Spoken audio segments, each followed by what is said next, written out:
Hi friends, எல்லோரும் எப்படி இருக்கீங்க? இன்றைக்கி ரொம்பவே டேஸ்டியான ஷவர்மா வீட்லேயே எப்படி ஹெல்த்தியாக நம்மளே ட்ரை பண்ணலாம் அப்படின்னு பார்க்கலாம்.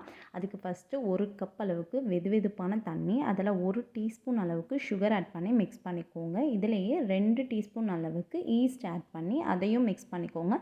தண்ணி முக்கியமாக வார்மாக தான் இருக்கணும், ரொம்ப ஹீட்டாக இருக்கக்கூடாது.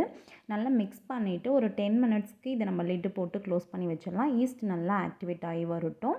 இது கேப்லேயே பார்த்திங்கன்னா நம்ம மாவு பிசையறதுக்காக ஒரு பெரிய பவுல் எடுத்துக்கோங்க. ஈஸ்ட் பார்த்திங்கன்னா நல்லாவே ஆக்டிவேட் ஆகிடுச்சு. எப்படி தெரிஞ்சுக்கலாம்னா, இந்த மாதிரி நல்லா பொங்கி வந்திருக்கும், அப்போ ஈஸ்ட் ஆக்டிவேட் ஆகிடுச்சு. மாவு பார்த்திங்கன்னா 2 கப் அளவுக்கு மைதா மாவு ஆட் பண்ணியிருக்கேன். இதுக்கு பதிலாக நீங்கள் கோதுமை மாவும் ஆட் பண்ணிக்கலாம். 2 கப்புங்கிறது 320 கிராம் அளவுக்கு. அதில் 1 டீஸ்பூன் அளவுக்கு சுகர், 1 டீஸ்பூன் அளவுக்கு ஆயில் ஆட் பண்ணிக்கோங்க. உங்களுக்கு பட்டர் பிடிக்கும்னா பட்டர் கூட ஆட் பண்ணிக்கலாம்.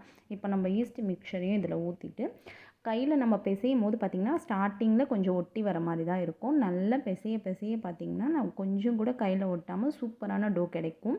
நல்ல ஒரு ஒர்க்கிங் ஸ்டேஷன் இல்லைன்னா இந்த மாதிரி வெஜிடபிள் நம்ம சாப் பண்ணுற போர்டு இருக்குது இல்லையா, அதில் போட்டு நம்மளோட 2 கையும் யூஸ் பண்ணி நல்லா இந்த மாதிரி இழுத்து விட்டு பிசையும் போது தான் ஈஸ்ட் நல்லா ஆக்டிவேட் ஆகி சூப்பரான டோ நம்மளுக்கு கிடைக்கும். இது நம்ம நல்ல ப்ரூஃபிங்காக 1 மணி நேரம் ரெஸ்ட் விட்டுடலாம். நல்லா ரோல் பண்ணிவிட்டு ஆயில் அப்ளை பண்ணி ஒரு 1 மணி நேரம் நம்ம க்ளோஸ் பண்ணி வச்சிடலாம். ஆஃப்டர் 1 மணி நேரத்துக்கு அப்புறம் நீங்கள் பார்த்தீங்கன்னா நல்லாவே மாவு உப்பி வந்திருக்கும். இந்த மாதிரி உப்பி வந்திருந்தால் மட்டும்தான் உங்களுக்கு குஃபு கரெக்டாக வரும் இந்த ஷவர்மா பேட்டருக்கு.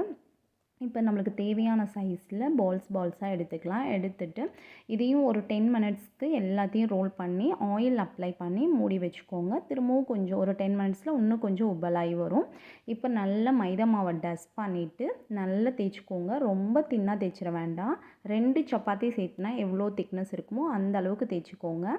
கல் நல்ல சூடாக இருக்கிற மாதிரி பார்த்துக்கோங்க. லைட்டாக இந்த பபுள்ஸ் வந்ததுக்கப்புறம் திருப்பி எடுத்திங்கன்னா நல்லா உப்பலான குஃபு ரெடி ஆகிடுச்சு. கண்டிப்பாக ட்ரை பண்ணி பாருங்கள்.